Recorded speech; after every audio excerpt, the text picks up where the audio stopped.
Well, hey everyone, and welcome back to Tactical Review. Hopefully, as you guys know, the last time we attempted a live stream, it didn't work. So, hopefully, everything keeps going well tonight. And yeah, hopefully we have some time to hang out here together and catch up. I am not, in fact, dead.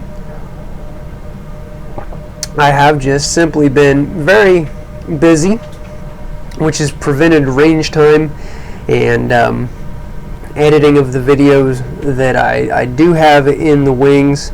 And then with my ISP problems, I haven't been able to hang out with you guys on Wednesday, and I've missed you guys.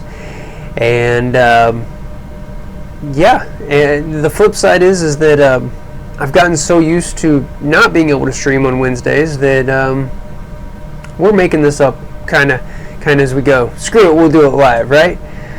Brownies, welcome. Randall, I've just been unable to do this. Interestingly, the issues I was having were not really preventing us from being able to stream like Netflix, or I could watch YouTube videos, we could watch Disney Plus. It was simply I was having serious frame dropping whenever I tried to stream out. So been working with my ISP over the last few weeks. They actually installed some new equipment for the area based on the problems I was having. And so far this evening, I've been streaming for about a half hour now, including testing and everything, and I've dropped 0 frames.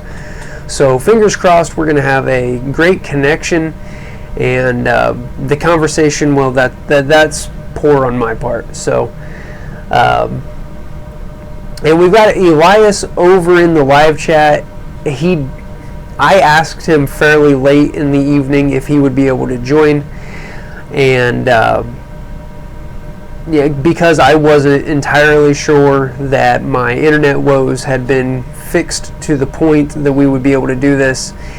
And so that's why Elias is going to converse with us over in the chat tonight. Hopefully next week he can be, over in this area right in here. We have a really good conversation, I think, that we're wanting to have concerning mask mandates and some different ways of looking at that. And by and large, I'm going to stay out of that territory tonight so that we have some conversation for a different time.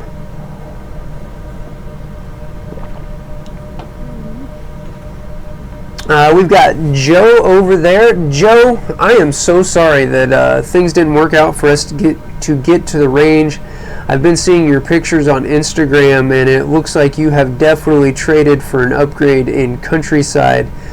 Glad your move was safe, and I'm glad to see that you're able to be out and enjoying that beautiful area. So, Brownie is lagging 30 seconds behind. Like, are you having lag, or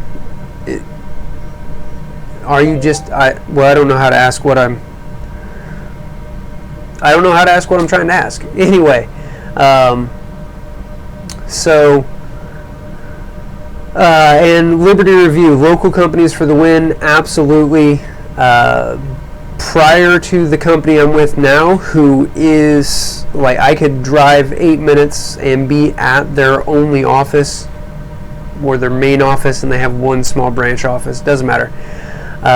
Prior to that, I was with Frontier, and the copper in the ground is so old I could go outside and just about spit on the ground and cause problems with my connection. And of course, with Frontier being a big company, they have no real care to fixing anything. So anybody else having an issue with stream choppiness? Everything's looking good on my statistics, so I think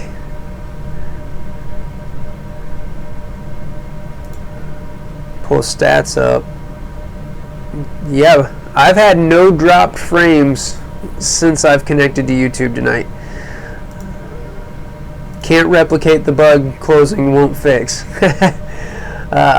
Josh Roberts has joined us. Welcome. Glad you've joined. And we got Brastard. Man, we've got the whole crew back together. I'm so glad that you guys were able to join. I know that evening times fill up quickly, and so thank you guys so much. I'm just humbled. Oh, cell signal? Yeah, all bets are off there. So just things that I can preview. Some of this you guys have seen on Instagram, but things that we've got coming up that I'm going to want to do some videos about. I was finally able to get some of the Wolf 300 Blackout. The second shipment sold out about as fast as the first shipment. It was twice the price. So aside from those couple of stuck rounds when I was putting that whole case through the Palmetto State AR, I have been very happy with Wolf overall. I'm sure you guys have had similar results, so I will be looking forward to getting this out on the range and doing some chrono testing on it. I still have just a little bit of my LAX and a little bit of American Eagle, so we'll be able to look at some velocity comparison there. They're all around 147 grain pills. Was also finally able, for a very short while, to find some Hornady Critical Duty in stock.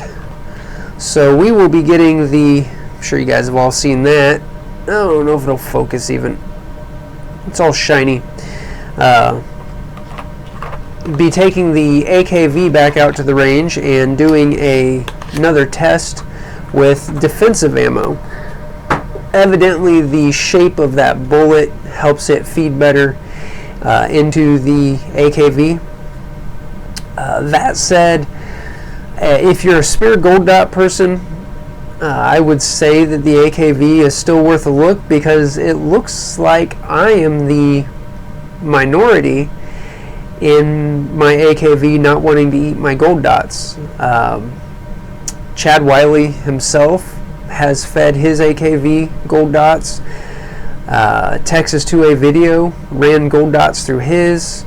Eric at Iraq Veteran 8888 fed his AKV gold dots. So I'm just unlucky that I have like a quarter or a half a case of gold dots in the safe, and one of my 9mm won't eat them. All right. Josh got that 7-inch AR pistol. Awesome.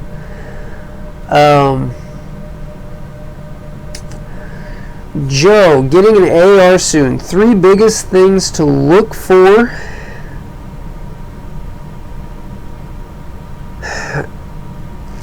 Of course, he's asking all of you guys' opinions too, so absolutely feel free to chime in.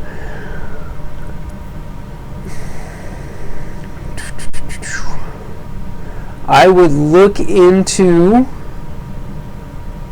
what the mean failure rate and customer service and warranty of a company is. Because everybody, I mean, Glock has put out bad guns. SIG, obviously, they're having some issues with their P320 series. But that doesn't mean that they're a bad brand. But then you have other brands that have just become, synonymous with high failure rates and then poor customer service.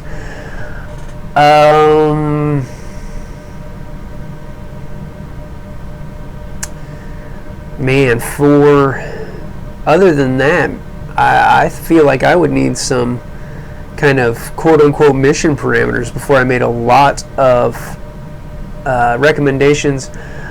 I will say that personally, especially if it's a defensive firearm, I will not put an LPVO or like a 1-to-6 power optic as a primary on a defensive weapon. After I did that on my 300 Blackout gun, for one thing, usually you are looking at about an extra pound to pound and a half of weight compared to a simple reflex optic. For another thing, that eye box is less forgiving to get into, and so you'll run into situations where if you're not right in the eye box, you might have the reticle illuminated, and if you're shooting both eyes open, like you should, you will still see that edged reticle lit up even though you're not behind the tube. And with the bend and aiming principle, where your eyes superimpose that dot, you could have the dot on your target and the rifle or pistol be pointed off in the wrong direction. I've had that happen. So I would personally go with either a reflex optic of some kind. I personally like the circle dot reticle, the EOTech style reticle, and I've got that video on that.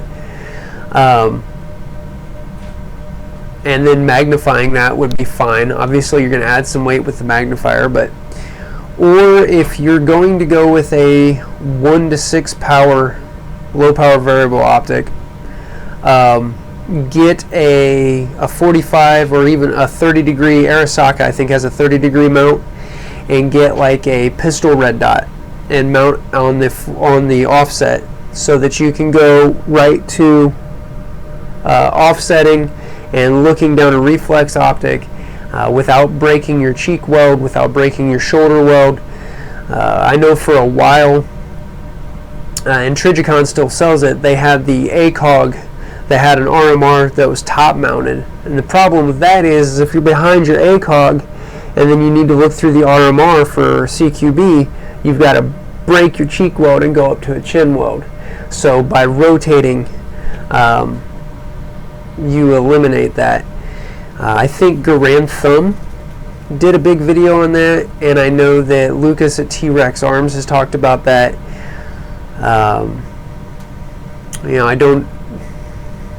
Lucas is a fast shooter, and as far as getting on target and hitting what he's aiming at, I feel confident that he usually knows what he's talking about.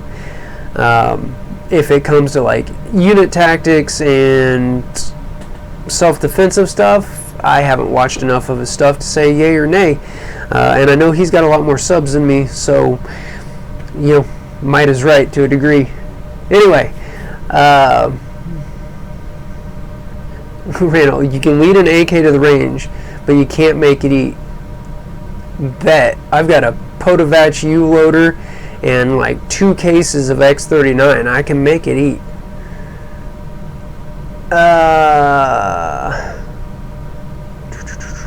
Do it all build. Mission parameters are essential to do it all. Battle rifle. Vermin species. Sorry guys, I'm reading through. That's why you hear me muttering.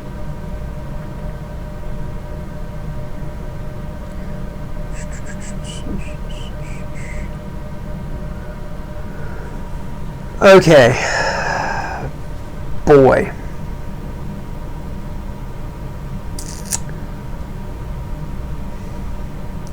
A do-it-all AR. Part of me wants to say 6.5 Grendel. You get cheap steel plinking ammo. You have multiple different loadings to do different things. But I think that the Grendel wants a 16 plus inch barrel. I don't have anything in 6.5, so guys, jump in the chat and tell me if I'm wrong.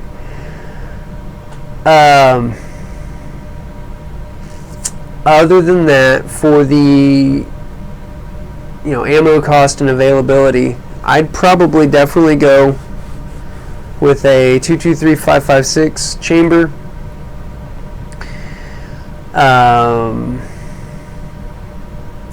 Twist in 9 is probably ideal.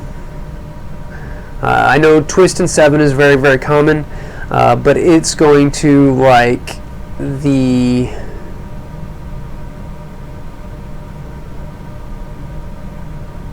trying to remember how all that goes.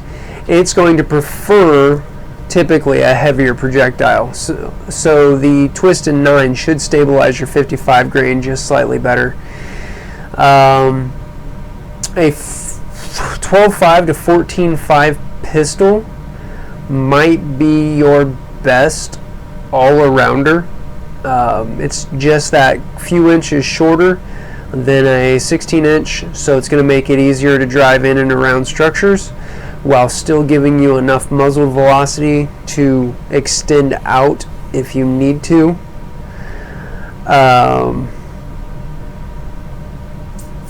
But that said, there's been a whole lot of bad guys taken down with a firearm that's basically 16 inches over in the sandboxes. Though I don't think that's entirely true, because I'm pretty sure that the mil-spec M4 is a 14.5 barrel. So that takes us back to a 14.5 pistol. .5 Grendel is popular.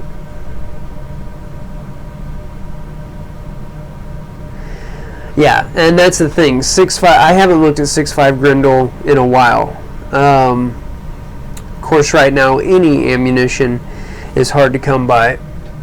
I'm fairly certain that, well, I guarantee you that, guys, that right now I'm kicking myself for not picking up a press and some dies and starting to pick up components when everything was still cheaper, and then just setting it aside.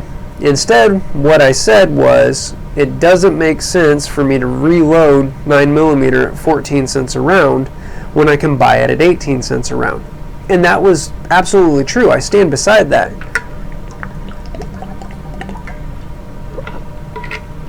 What I should have done, though, is stockpile the components to reload at 14 cents a round and buy it at 18 cents a round while I could. I didn't do that. I'm still trying to get my head around the whole kind of prepping mindset. So anyway,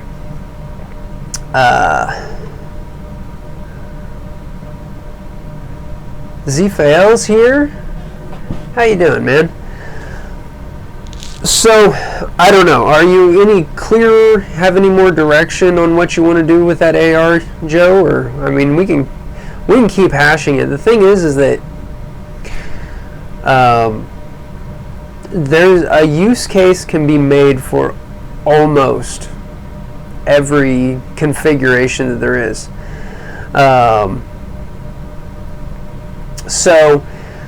One thing I will say is, if you're going to go 5.56, by and large, get the longest gas system you can get in the barrel length you choose. So, I know, like, carbine length has become really popular, and it's not that it's unreliable. But I think that you can get a... Man, I just watched the TFB TV video on the new Aero Precision Thunder Ranch Edition rifles yesterday. And I don't remember if they said that they put a mid-length gas system. I think it was a mid-length gas system that they put in the 14.4 version and the 16-inch version of that rifle, and it just smooths out that recoil impulse and stuff. So if you decide to go 300 blackout, every gas system that I've seen is pistol length, which is why it loses so much lower percentage of its overall velocity as you get down even to a 7.5 inch barrel.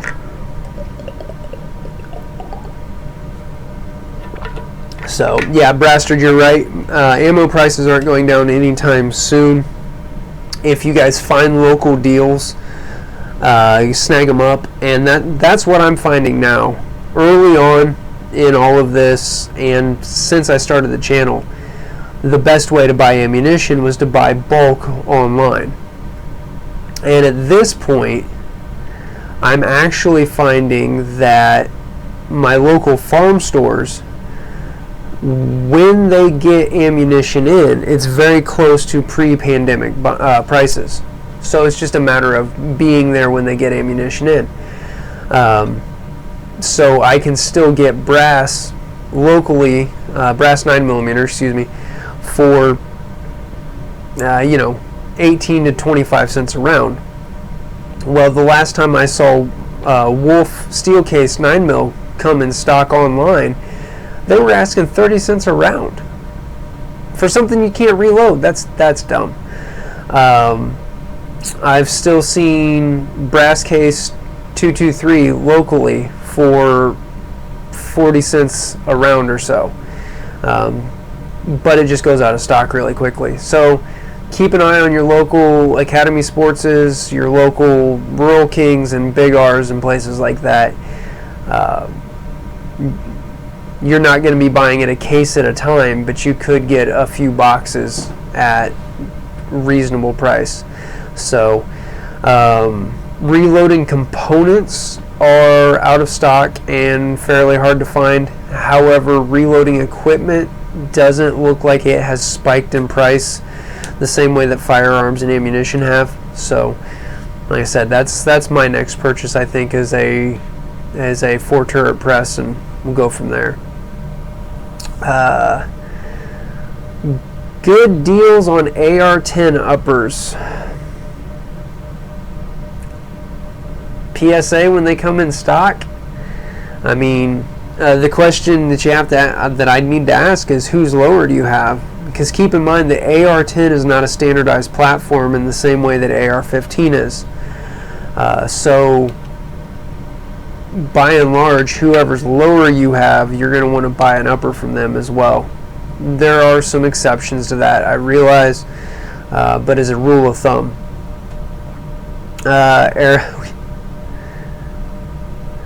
well, okay, here's the thing. Right now, everybody's out of stock on everything. So I've not dealt directly with Arrow's customer service. I just know that their reputation is, well, James Reeves said it this way.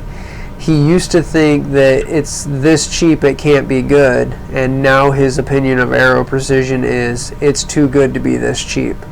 So by and large, they are typically considered the standard for entry-level AR equipment. So take that with a grain of salt. I said it on the internet, so it has to be true. That said, I own absolutely nothing with an Arrow roll mark on it. So I am basing that off of the opinions of other guys that I trust, like Tim from Military Arms Channel, Mike from Mr. Guns and Gear, James from TFB, Grand Thumb, guys like that. So like I said, I haven't dealt with them directly at all. And I've got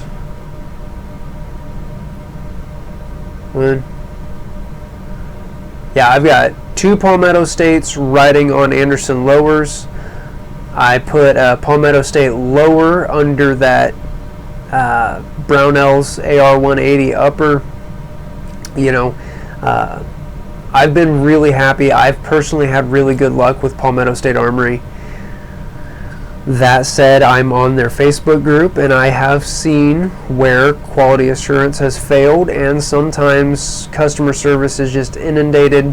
But the awesome thing is that the CEO pays attention on all of the Facebook groups, and so if stuff isn't moving, you can shoot him a message. I've actually messaged back and forth with him on a couple of occasions about non-customer service things, and he's always been really responsive. So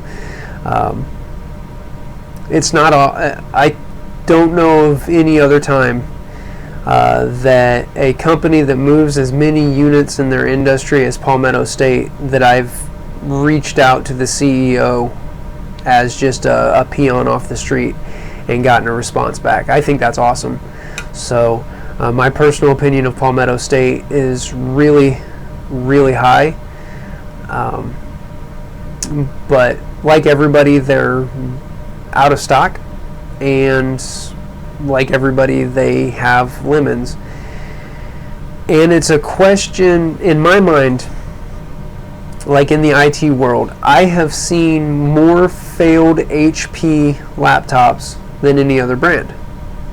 Does that mean that HP makes a garbage laptop?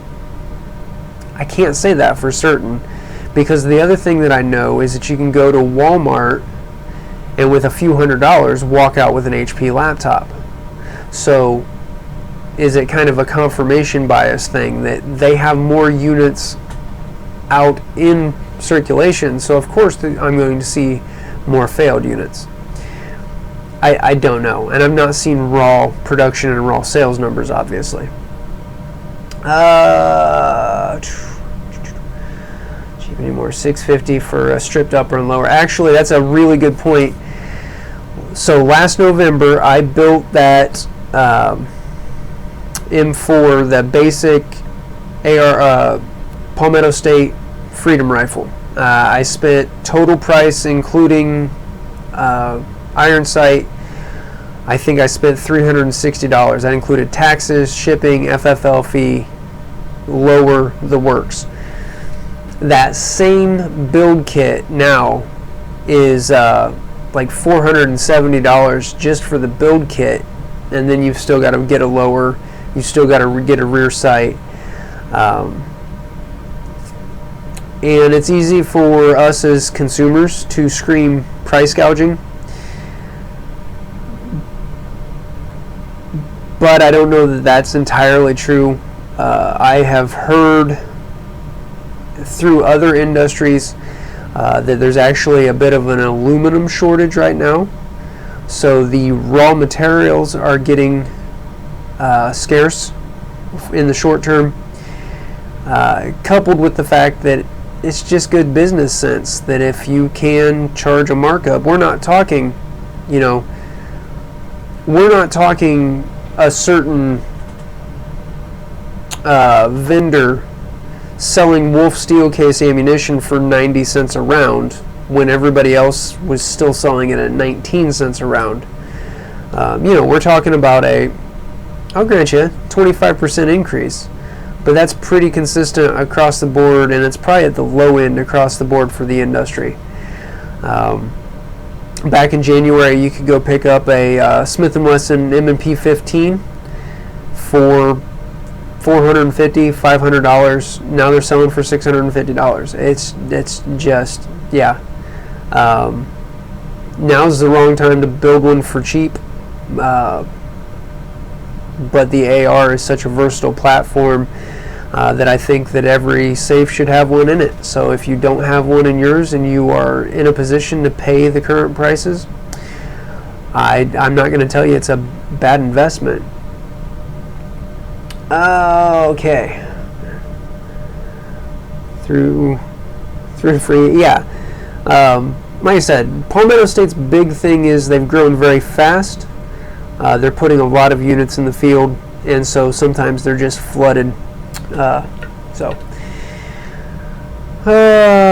Riemann, waiting on that AK-103. Me too. I'm waiting on the AK-74. I'm 4 months later, still waiting on the dagger. Yeah, that's one thing. I emailed Chad for that one, and I asked if I could have just a little bit of early notification so I know to start refreshing my browser. I would really like to get one of the early shipped daggers so that I can bring that to you guys. There's a lot of testing I want to do with that. Just kind of feel out some compatibility things between the dagger and Glock stuff and Polymer 80 stuff, and so we can cover all that later, and hoping to help my holster guy out, get that to him so he can get blocking ordered for it so that he can have dedicated PSA dagger holsters listed, because I think that's going to be a very popular firearm. Fiocchi Ammunition to open a factory in Arkansas. That's awesome. And welcome, BC. I hadn't seen you there in the chat.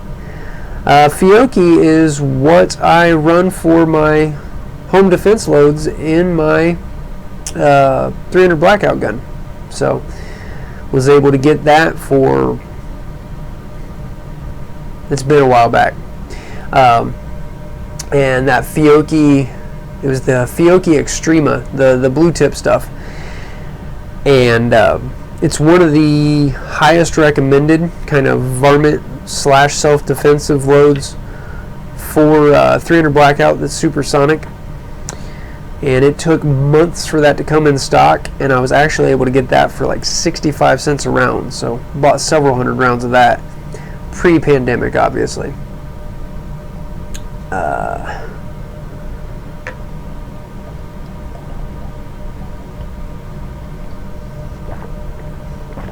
Mid-level brand for ARs, sub MOA.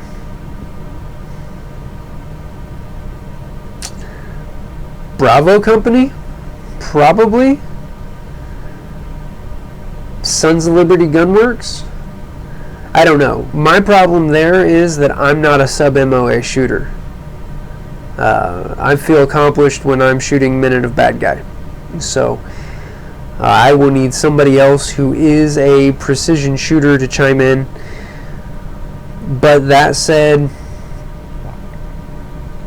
you got to have good ammo and be good on the trigger yourself to go to guarantee sub MOA with a gas gun.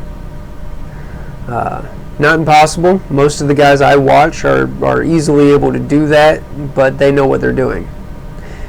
Ironically, most of them have military training, so you'd be in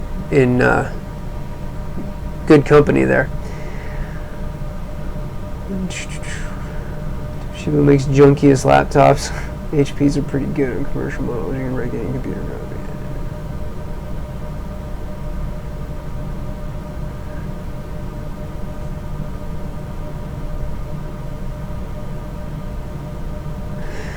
All right.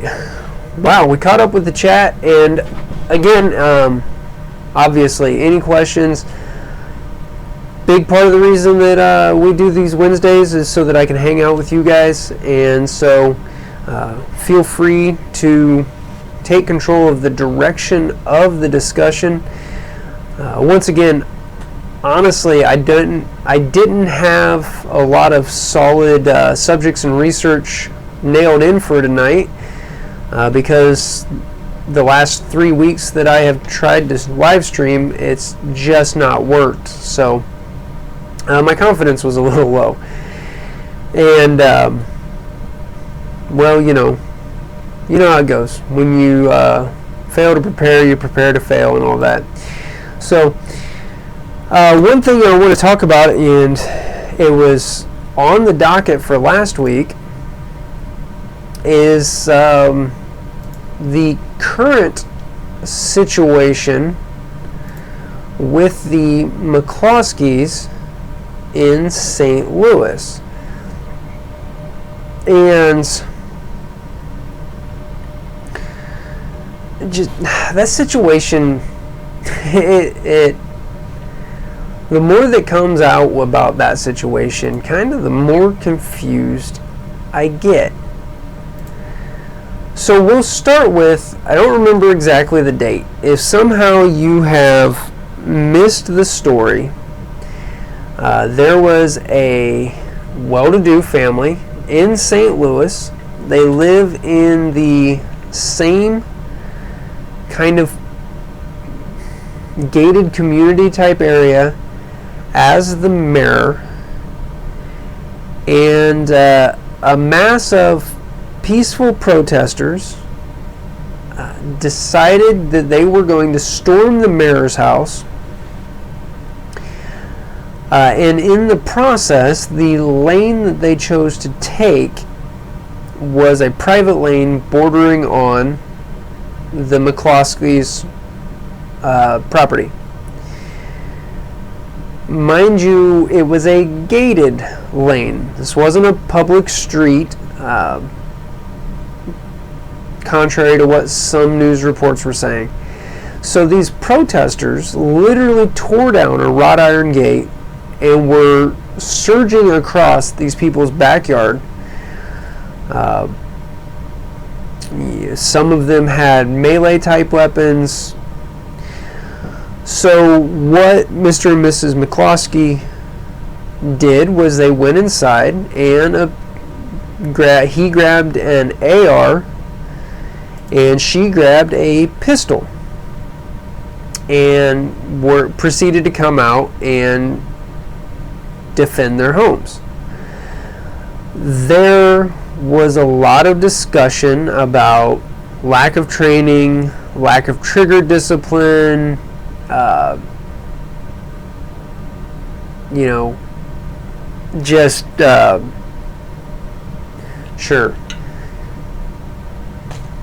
covering people with a muzzle when they shouldn't have. And there was a lot of discussion to be had, and when it happened, I was wanting to kind of talk to you guys about it. And so, by and large, aside from the fact that the times that she muzzled her husband with her finger on the trigger, again, that's potentially could have been bad, wasn't bad. If it's stupid and it works, it's still stupid and you got lucky. I will say that. As far as covering the crowd, the way I read those rules of firearm safety is never point a weapon at a target unless you are willing to destroy it. Well, if I've got a group of armed individuals who are angrily surging across my yard, that's a target that I'm willing to destroy, and know your target and what lies beyond. So I didn't see that as a violation of firearm safety in and of itself. That's neither here nor there because that is several weeks old now. The couple was first their weapons were seized, and then they were arrested and charged with felony brandishing and some other trumped up charges.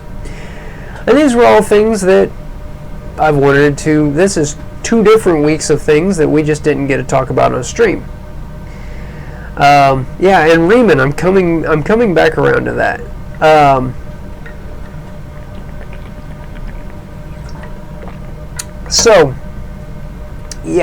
New information coming out.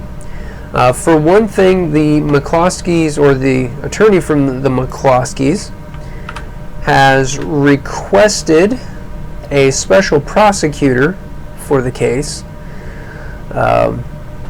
because evidently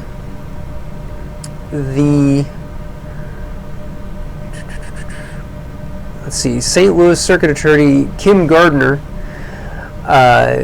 is up for re-election, and she is trying to make her re-election on this case. So that's the McCloskeys are attorneys themselves, and they are in fact well off. So they're in a position that they can afford or be their own legal counsel. For the rest of us, and USCCA, if you happen to catch this, I would absolutely accept a sponsorship, but that's why I've joined USCCA. They cover legal costs up to whatever amount is set on the plan that you have, and then they also cover you for civil litigation. Again, that amount depends on which plan level you're on. Because you never know when your life is going to be at risk, and you're going to take care of that problem, but then be faced with a fight after the fight with a prosecutor who's looking to make a career or is up for re-election. So anyway, but after that, see, that's kind of moot because the governor,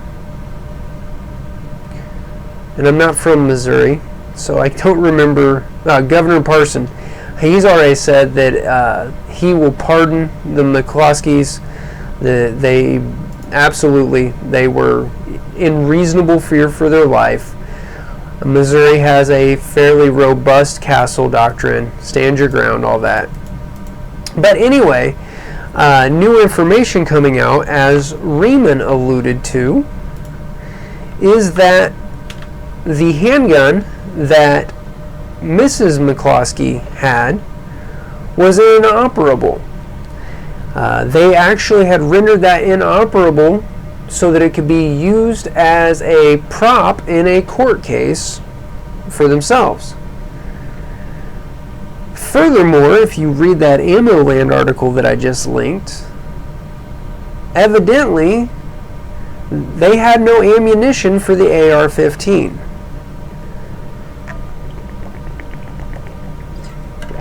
Or at very least it wasn't loaded. Reading down through there,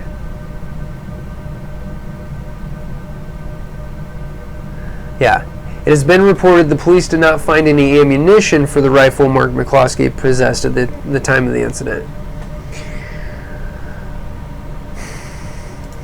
Guys, that's a dangerous gamble.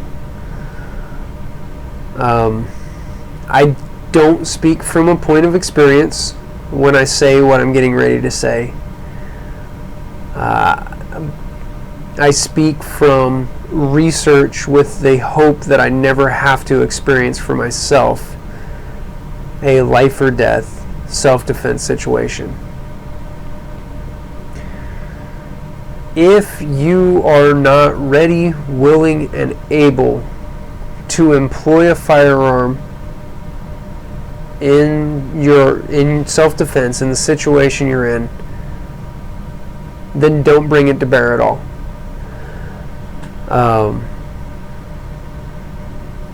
In this case, they got lucky. My father-in-law, he's a great guy, love him dearly.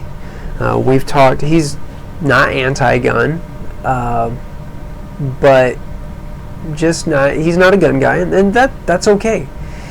But he has said on occasion that in his mind, a starter's pistol would be just as effective for self-defense, because you draw it, you can't tell at first that it is a blank firing firearm, and being blank firing, it makes every bit of the same noise as a regular firearm. The problem with that is if somebody calls your bluff, are you prepared to lose that pot? Again, the McCloskeys got lucky. None of the protesters were armed themselves with a firearm and drew and tried to make something of it. Nobody charged them or threw a Molotov cocktail at them.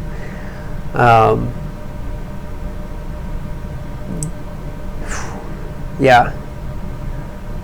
I mean, that's worse in my mind than carrying with an empty chamber, which I think is already a terrible idea.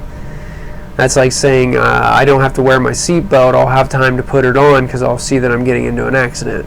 That's asinine. But anyway, don't carry an empty pistol. Psychological case and a horrible one. And carry an empty can of bear spray. There you go. There you go. Now, I will say that I have the racking the can. I do know of a situation where racking a shotgun slide was enough to frighten away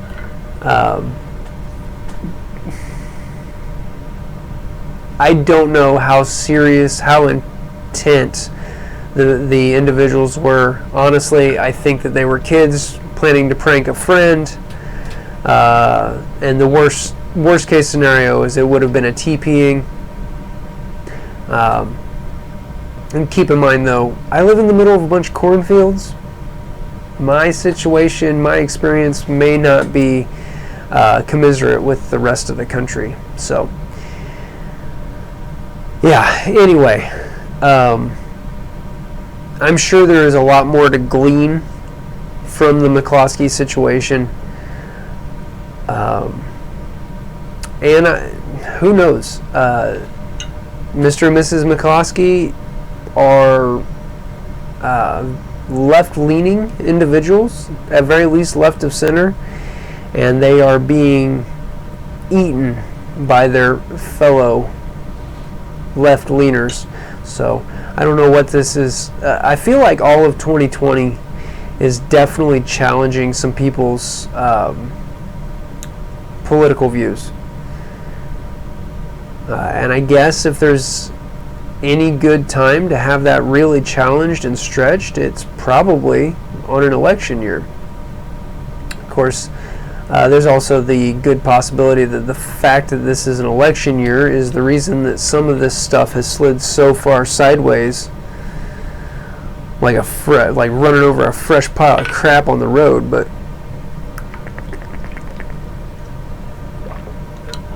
anyway, well, guys, that was really kind of what I was wanting to talk about. I know a lot more has happened in the last 3 weeks.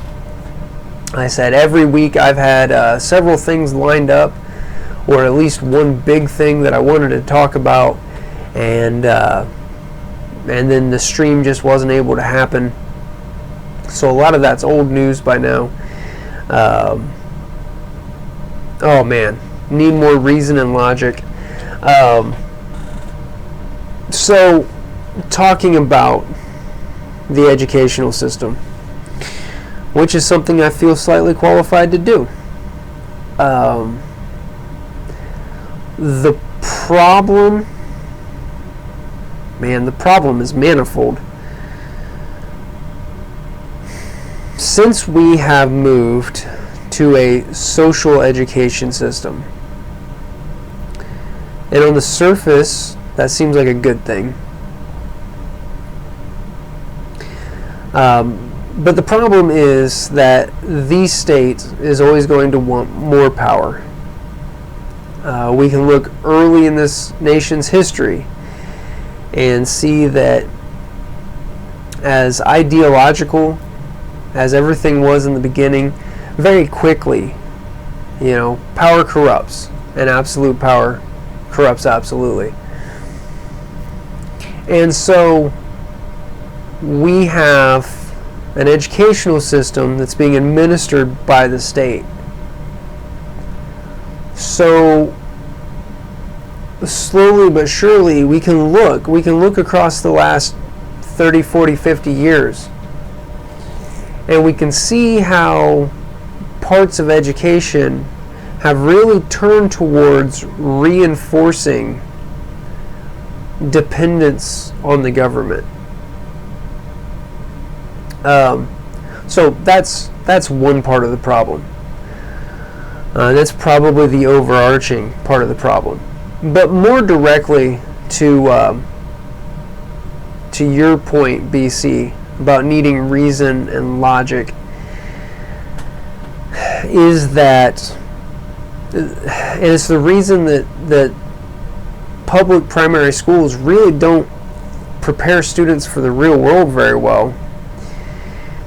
It has to do with the fact that a public school's funding is based on their graduation rate. Graduation rate, in part, is based on getting kids passed through the levels so that they can graduate. To that end, a lot of the public education system, and I've seen this at school systems in multiple different states, so this isn't pointing fingers at state of Indiana or any other state. This is in general. Instead of classes being allowed to be such a thing that a student can fail, I guess obviously a student can fail anything. You can lead a horse to water, you can't make them drink, that kind of thing.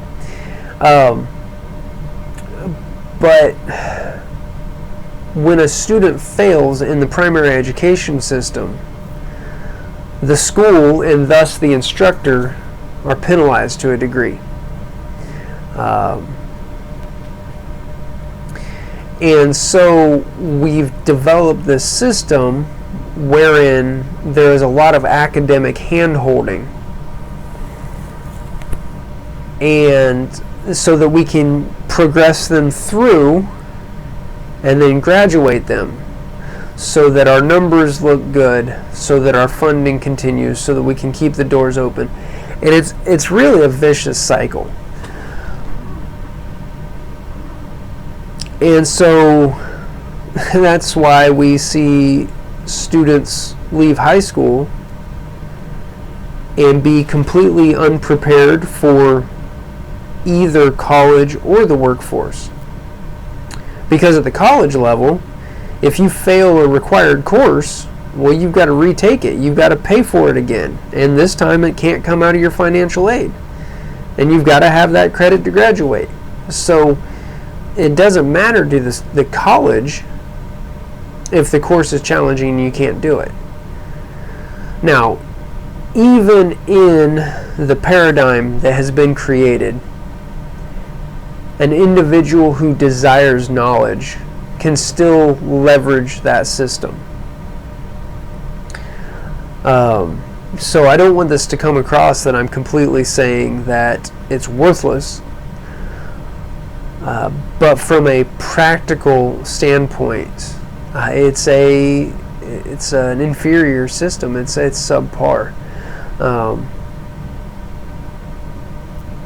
and the best schools academically, they manage to foster that desire to learn in students better, and within the confines that they find themselves, manage to excel. So I don't know. Yeah. So when I'm unemployed next week, now you guys know why. Anyhow, so,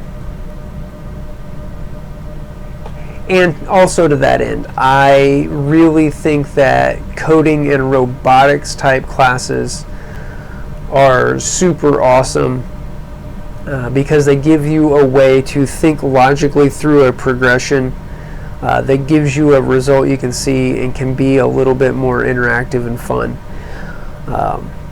and help with troubleshooting. I mean, I know people who their vehicle will stop and they'll pull off on the side of the road and they see the needle is on E and they still can't troubleshoot and figure out, oh, I need to put gas in the car. So yeah. Okay with people carrying on an empty chamber, especially if they're getting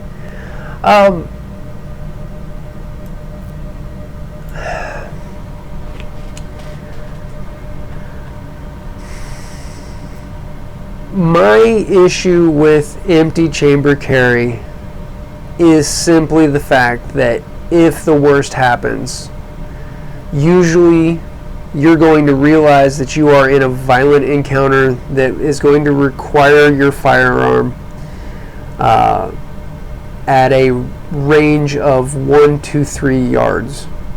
So 3 to 6 feet, or excuse me, 3 to 9 feet, you know, or call it 1 to 3 meters. It's not ideal to unholster and rack a slide. So I don't disagree that while you're getting comfortable, I definitely walked around all day on an empty chamber as I got comfortable transitioning to appendix carry.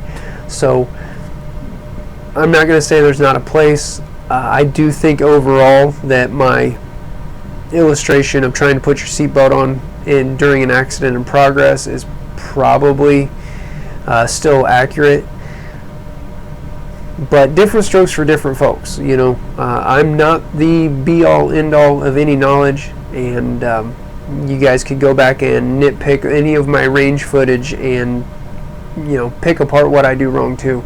So I won't disagree with you, but I would never recommend empty chamber carry. Let's put it that way. Does that work for everybody?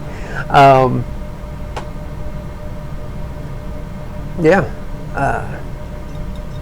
And there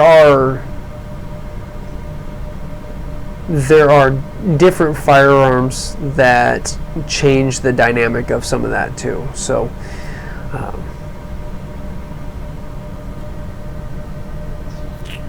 idiots who thought of rioting forgot there's a military base. Yeah, I don't think that rioting right next to a military base is the best idea. On the other hand, we've seen where people were rioting right outside of police departments and just took over the precinct. So there's that. Brownies is back as of a few minutes ago. Indoctrination systems, yeah. There is a lot of indoctrination that happens in the public school system. I'm very fortunate to work for actually every school system that I've worked for happens to have been in small rural communities in conservative areas, and that's in completely different states that's been the case. So good people with whom I felt were kindred spirits. Not to say there's never any dissension, but there's also room for conversation. I've said it before, I think on the channel even, that one thing we have lost as a society that needs to come back is the ability to disagree respectfully. Anymore, people just stick their head in an echo chamber, and then when they are met with a dissenting opinion, they just plug their ears and scream and throw a tantrum, and no middle ground can ever be met that way. Or if it's a situation where middle ground is not obtainable, nobody has an opportunity to actually win a debate, because there's no debate, there's just screaming. High school second to last in class of over 1,700 people. That's a lot of people in a class. Okay, the high school I attended had 12 to 1,600 9 through 12.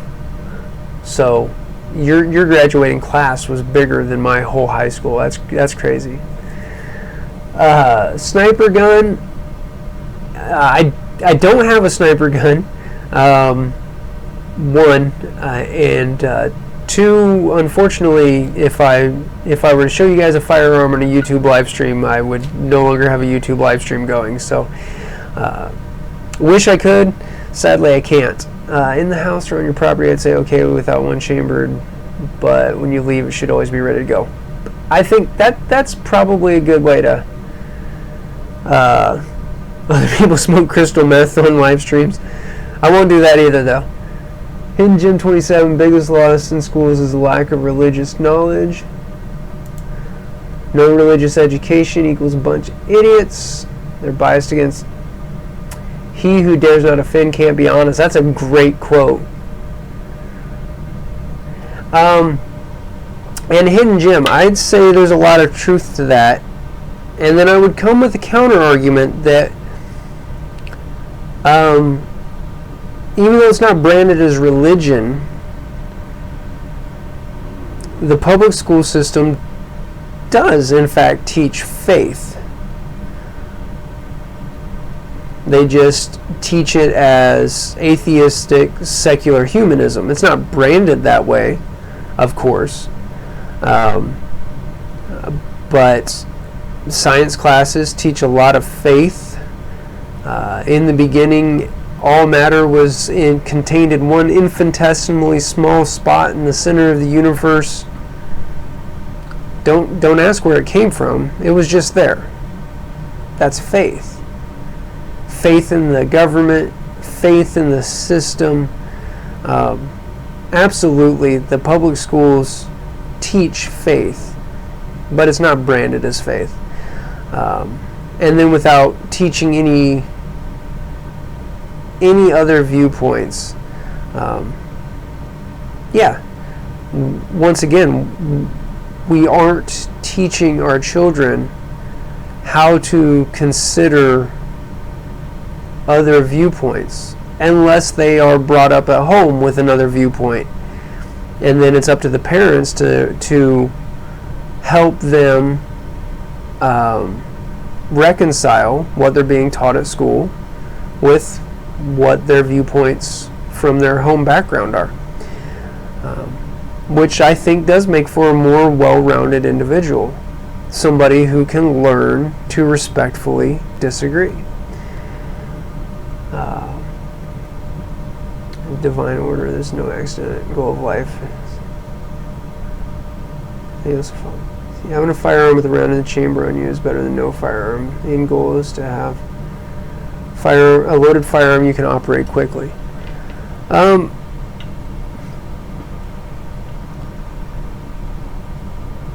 Man,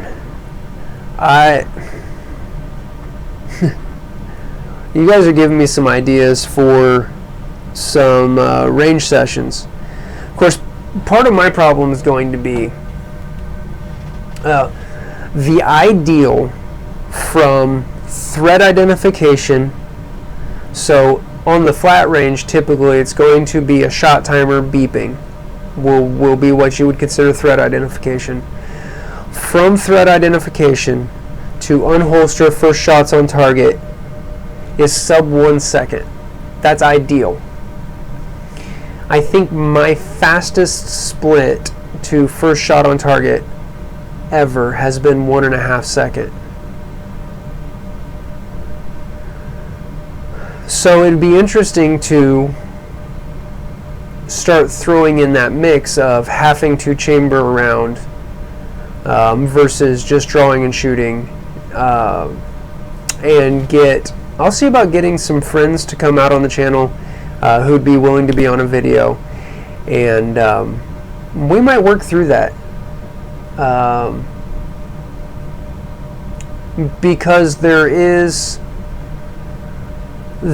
an element of truth to even having a loaded weapon without one in the chamber gives you an advantage over those who have no weapon in the case of needing a defensive tool.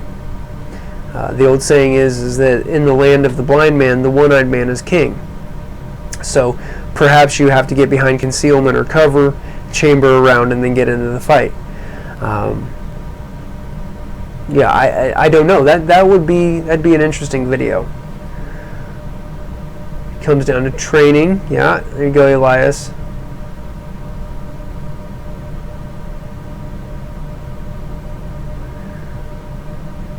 Find myself 828 from North Carolina. Welcome. You can train when in the chamber or not. You can train for either, but you have to have it down. Yeah, Elias, I think there's a lot of truth to that there. You can develop some pretty serious muscle memory. Because let's face it, even having one in the chamber, something can go sideways, and you find yourself with a click, no bang, and you have to tap, rack, and clear in the heat of the moment. And so that's probably slower than needing to chamber one in the first place.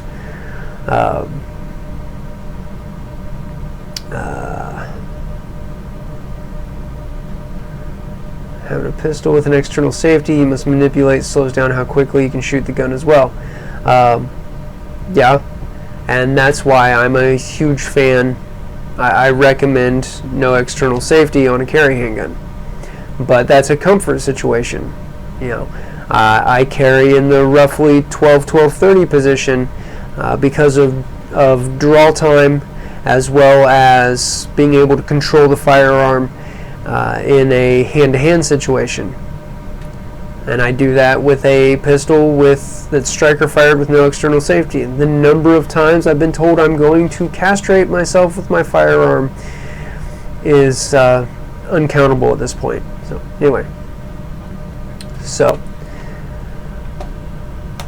Alright guys, it is just shortly after 10 o'clock here in the Eastern time zone, and morning's going to come awful early. I know that we haven't been able to hang out for a while, but I think I'm going to start working us towards wrapping up. You guys have been so awesome to still join me. If you find yourself in a position to need some 2A merchandise and you want to help support the channel, you can do that over at the merchandise store. There's a link in the description to that, or it's up there on screen. And pursuant to that, I am trying to get some relationships going with some companies that are local to me, so maybe I can start doing some things to get a little bit more control over shipping cost and things. But for now, I'm still going to use Teespring. If you are wanting to directly help support the channel, you can do that either over on Patreon or on Subscribestar. I do try to give my Patreon and Subscribestar supporters early access to the pre-recorded videos, and again, I promise we've got more of those coming, as well as now that I know that streaming is working again, give them an opportunity to chime in on subject matter for our live streams.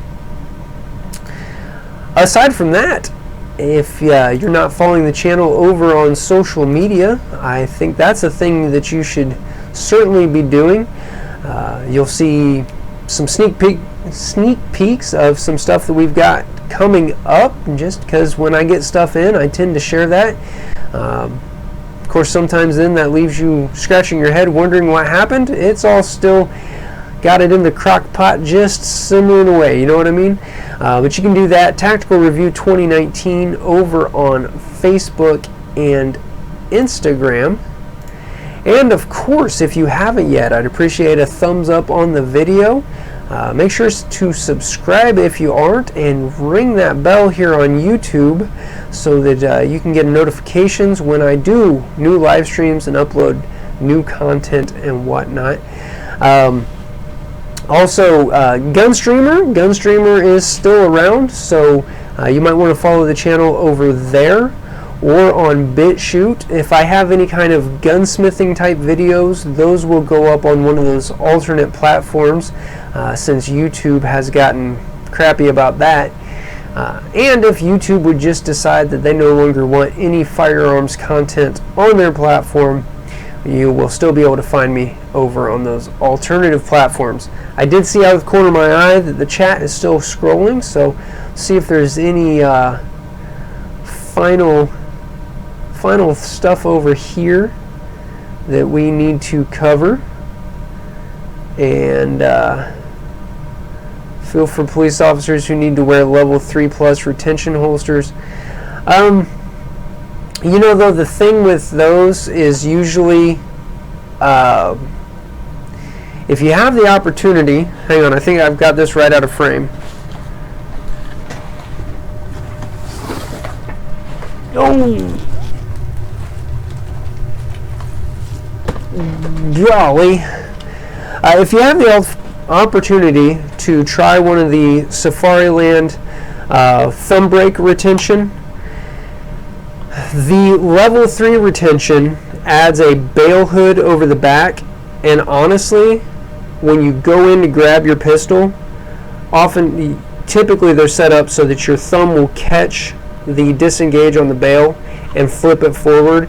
It's really not much worse than one of these from what I've seen, and the only reason I moved away from this particular holster on the range is simply because I added a flashlight and a red dot, and so no longer works.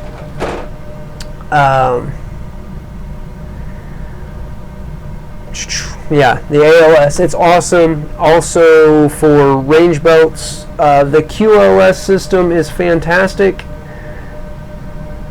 I don't know if I've actually mentioned that on I don't think I've gone over my range belt setup, but anyway, and my range belt I think is currently out in my vehicle, so but all of my OWB holsters that I intend for range use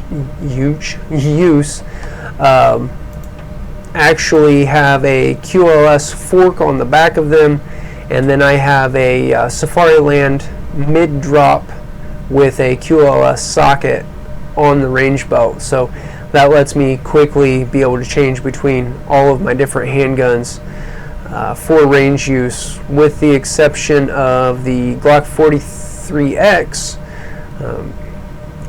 That's really, it's not a range belt. I don't think of that as a range belt gun. Anyway, all right. Well, guys, I appreciate your time this evening. I am working on getting an LPVO comparison video edited and put together. I hope to have that up for a hopefully back to the traditional Monday premiere next week. So keep an eye out on that. I will be communicative on that, and my internet's working again, so at very least I certainly hope to see you guys again next Wednesday. Have a wonderful evening. We are through with Hump Day, so hope that your slide down to the weekend is a great one, and until next time, shoot straight, stay safe.